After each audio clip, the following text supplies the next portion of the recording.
Halo, selamat pagi teman-teman sekalian di seluruh Indonesia. Jumpa lagi dengan saya Singgita Madi di Surabaya. Teman-teman sekalian, pagi ini saya berjumpa kembali dengan Pak Johnny Johnson. Pak Johnny Johnson ini sudah malang melintang di dunia bisnis asuransi ini lebih dari 10 tahun teman-teman. Dan hari ini Pak Johnny sudah sukses menyandang gelar agency director, yang tentunya pengalaman-pengalaman beliau di dunia bisnis asuransi ini luar biasa banyaknya. Mari kesempatan ini kita bertanya untuk mendapatkan info-info yang mungkin diperlukan bagi teman-teman sekalian di seluruh Indonesia. Pagi Pak Johnny. Pagi Pak Singgi, apa kabar? Baik Pak Johnny. Pak Johnny sehat ya? Sehat, puji Tuhan, makasih. Pak Johnny, kami ingin mengajukan pertanyaan. Sebenarnya fungsi asuransi itu apa sih Pak Johnny? Jadi fungsi asuransi itu kalau kita boleh tarik segitiga begitu ya, itu ada 3 bagian. Yang pertama asuransi kesehatan, itu setiap orang wajib punya. Wajib punya. Terus kemudian urutan yang kedua proteksi income. Terus yang ketiga baru proteksi aset. Nah, kita bersyukur sama pemerintah Indonesia karena pemerintah Indonesia menyediakan BPJS. Sangat membantu buat banyak orang. Kita juga bersyukur juga bahwa ada perusahaan-perusahaan yang juga ngasihin asuransi buat karyawannya. Jadi kita bersyukur. Kenapa? Karena asuransi kesehatan itu wajib. Setiap orang pasti sakit. Entah pendek waktunya, entah panjang waktunya, pasti sakit. Saya 10 tahun ini baru masuk rumah sakit 2 kali. Yang satu operasi, yang satu sakit tipes. Apakah saya menginginkan sakit? Enggak. Tetapi apakah saya tahu kapan sakit, kapan enggak? Bisa jadi tiba-tiba. Bisa jadi saya tahu, oh badan saya kok nggak enak, saya bakal sakit. Kemudian kita juga tahu bahwa sekarang biaya rumah sakit semakin lama semakin mahal. Lah asuransi kesehatan tadi, yang level paling bawah tadi, itu membantu buat setiap orang supaya dia tidak mengalami kerugian ekonomi. Kalau seseorang sakit biasa 10 juta mungkin kita sebagian orang bisa membayarnya. Kalau sakit 20 juta mesti bisa bayarnya. Tapi bagaimana kalau sudah sakitnya 100 juta? Apakah pernah ada yang sakit habis 600 juta? Ada. Apalagi kalau dia sakitnya di luar negeri, habisnya bisa miliar, bahkan puluhan miliar. Kalau dia masuk rumah sakitnya setahun. Kalau misalnya di rumah sakit di Singapura aja, kamarnya katakan 3 juta paling murah kata. 3 juta kali 365 sudah 1 miliar. Untuk kamarnya aja, belum pengobatannya. Kalau setahun. Kalau 6 bulan ya 500 juta untuk pengobatan. Satu mobil hilang. Satu mobil hilang. Jadi boleh dikatakan kesimpulannya gini Pak Johnny ya. Kalau orang tidak mempunyai asuransi, terutama asuransi kesehatan, nanti kalau pada saat memang musibah terjadi, mungkin sakit atau mungkin mengalami suatu kecelakaan, tentu biaya rumah sakit kan harus dibayar sendiri ya. Betul, dibayar sendiri. Tentunya kan itu akan mengambil tabungan keluarga ya Pak Johnny ya. Jadi beban Pak Singgi. Jadi beban ya. Iya. Jadi boleh dikatakan fungsi asuransi ini juga untuk memproteksi keuangan keluarga begitu. Betul, Pak Johnny karena ya? Gini, misalnya ini contoh karyawan Pak Singgi. Karyawan ini income-nya 5 juta. Lah kalau dia ditarik uangnya untuk berobat sakit biasa, untuk pengobatan saya 2 juta, dia sisa tinggal 3 juta loh. Iya. Biasanya kalau orang punya income 5 juta, pengeluarannya berapa Pak Singgi? Pengeluarannya ya maksimal kalau bisa ditekan ya mungkin 3,5 atau 4 juta. Sisa 1 juta. Kemudian nah kalau dia habisnya sakit untuk check up aja 2 juta, maka akan ganggu pengeluarannya dia setiap atau dia ganggu ngambil uang yang sudah ditabung. Nah kalau misalnya sakitnya katakan sekarang operasi jantung aja 200 juta, untuk pasang ring, katakan pasang ring atau bypass 200 juta, uangnya dari mana gitu? Apakah dia ngambil tabungan? Kalau dia punya tabungan nggak apa-apa.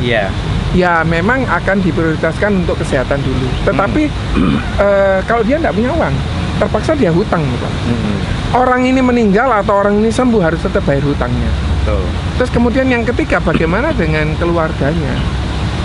Saya pernah kenal satu orang punya anak 3, suaminya meninggal. Dia harus jualan sari deli untuk melanjutkan kehidupan. Dia harus kerja ikut orang, dia harus kerja yang bisa menghasilkan uang. Punya anak 3 Pak Singgi. Iya. Pengeluaran kira-kira 10 jutaan per bulan. Lah, biasanya suaminya yang kasih uang. Sekarang karena sakit, maka uangnya ini akan habis. Saat uangnya ini akan habis, kemudian bagaimana kehidupan selanjutnya? Itu yang harus diantisipasi. Betul Pak Joni. Nah Pak Joni, kita lihat ada banyak karyawan-karyawan di suatu perusahaan besar ya, itu sudah diikutkan asuransi oleh perusahaannya ya. Jadi memang perusahaan besar ini ya memperhatikan kesejahteraan karyawan, semua diikutkan asuransi. Jaga-jaga kalau karyawan ini sakit tidak sampai mengganggu keuangan perusahaan. Ya. Nah, karena seseorang itu sudah diasuransikan oleh kantor, jadi sebenarnya untuk apa seorang karyawan itu perlu mengambil asuransi untuk pribadi di luar kantor? Jadi gini, asuransi kantor penting, bagus. Jadi bersyukurlah teman-teman yang bekerja ikut orang yang dapat fasilitas dari kantor. Cuma fasilitas dari kantor memang ada batasannya. Contoh, dia kalau habis 100 juta mungkin kebayar Pak. Tapi bagaimana kalau misalnya tahun depan dia sakit lagi habis 100 juta? Apakah kebayar? Apakah perusahaannya tetap mau membiayai meskipun itu lewat asuransi? Itu yang pertama. Yang kedua, kalau dia sakit biasa nggak apa-apa, dia pasti bisa kerja lagi. Tapi kalau dia sakit dan sakitnya menghabiskan uang banyak dan dia tidak bisa bekerja lagi, nggak bisa beraktivitas seperti semua. Contoh, dia sakit jantung, setelah dipasang ring dia baru bisa jalan. Tapi dokter menyatakan gini Pak Singgi, Pak, Bapak boleh bekerja tapi tidak boleh seperti semula. 8 ke 4, jangan Pak, mungkin Bapak kerja 4 jam saja. Setelah itu Bapak istirahat. Nah, teman saya sempat masuk rumah sakit kemarin karena dari sini sampai jarak katakan 500 meter udah menggos-menggos. Ternyata katup jantungnya dia bermasalah. Lah kalau sudah katup jantungnya bermasalah, dia harus pasang ring. Kalau sudah pasang ring, mungkin 60 sampai 100 juta itu kalau berobat di Indonesia. Lah kalau sudah seperti kayak gitu, bagaimana? Apakah perusahaan tetap mesti mau terima orang tersebut? Enggak. Kalau memang masuk terima berarti bersyukur sama perusahaan itu. Tetapi andai kata dia stroke, sehingga tidak bisa nulis saja, tidak bisa berangkat kerja, tidak bisa, apakah perusahaan mau terima? Lah resiko ini kita alihkan ke asuransi swasta. Kita bersyukur sama BPJS bantu untuk dana pengobatan.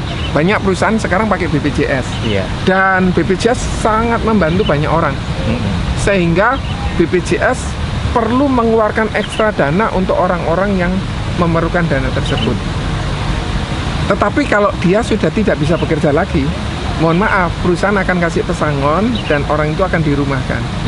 Terus bagaimana dengan pengeluarannya? Nah, asuransi ikut ke level yang kedua, namanya proteksi income. Sebagai contoh, apabila orang ini punya pengeluaran 10 juta per bulan, maka dia harus punya uang sebesar 2 miliar. Tujuannya untuk apa? Apabila dia punya uang 2 miliar, kemudian dia sakit dan dia tidak bisa bekerja lagi, pengeluarannya tadi berapa Pak Sing? 10 juta per bulan. 10 juta. Nah kalau misalnya 2 miliar kali 6%, 6% itu bunga bank, berarti berapa? Berarti 1 miliar dikali 6%, 120 juta. 120 juta per tahun. Per tahun. Dibagi 12, per bulannya dapat 10 juta. Lah, uang yang dia biasa terima dari perusahaan itu akan digantikan uang yang cair tadi, sebesar 2 miliar. Tapi pertanyaannya gini, apakah orang tersebut punya enggak uang 2 miliar?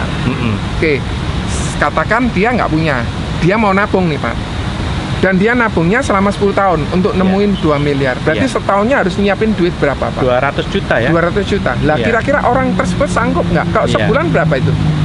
200 juta berarti sebulan ya juta. bisa 18 jutaan ya. Lah 18 juta lah income-nya dia katakan 20 juta. Apakah 18 juta disimpan? Mungkin enggak. Nah, mungkin ya. Nah, oke, kalau gitu diperpanjang. Jangan 10 tahun, tapi 20 tahun. Berarti sebulannya 9 juta. 9 juta. Kemungkinan kok masih berat ya Pak. Nah, fungsi asuransi ini untuk menggantikan itu. Tetapi pertanyaannya, bagaimana kalau misalnya sebelum 10 tahun, sebelum 20 tahun kejadian, tahun ketiga kejadian, uang 2 miliarnya belum ketemu loh. Uang 2 miliarnya belum ketemu. Dan pengeluarannya setiap orang apakah setiap tahun naik atau turun Pak? Ya pasti naik lah. Nah, apakah uang 10 jutanya tadi ini bisa membantu. Kalau dia punya uang bisa. Tapi asumsinya 10 juta, income-nya enggak keluar. Iya. Orang kalau sudah sakit, Pak Singgi, tambah biayanya apa? Biaya obat, biaya fisioterapi, biaya maintenance, biaya suster, biaya makan, naik semua. Seperti itu. Iya. Nah, teman-teman sekalian, luar biasa info-info yang disampaikan Pak Joni pagi ini. Semoga apa yang di-sharingkan Pak Joni Johnson pagi ini bisa menambah pengetahuan teman-teman sekalian di seluruh Indonesia. Dan kalau teman-teman merasa apa yang diinfokan melalui video kami ini bermanfaat, silakan teman-teman subscribe dan tekan tombol loncengnya. Terima kasih kepada Pak Joni Johnson. Terima kasih Pak Singgi. Sampai jumpa dan terus ikuti video kami selanjutnya. Bye, God bless you all.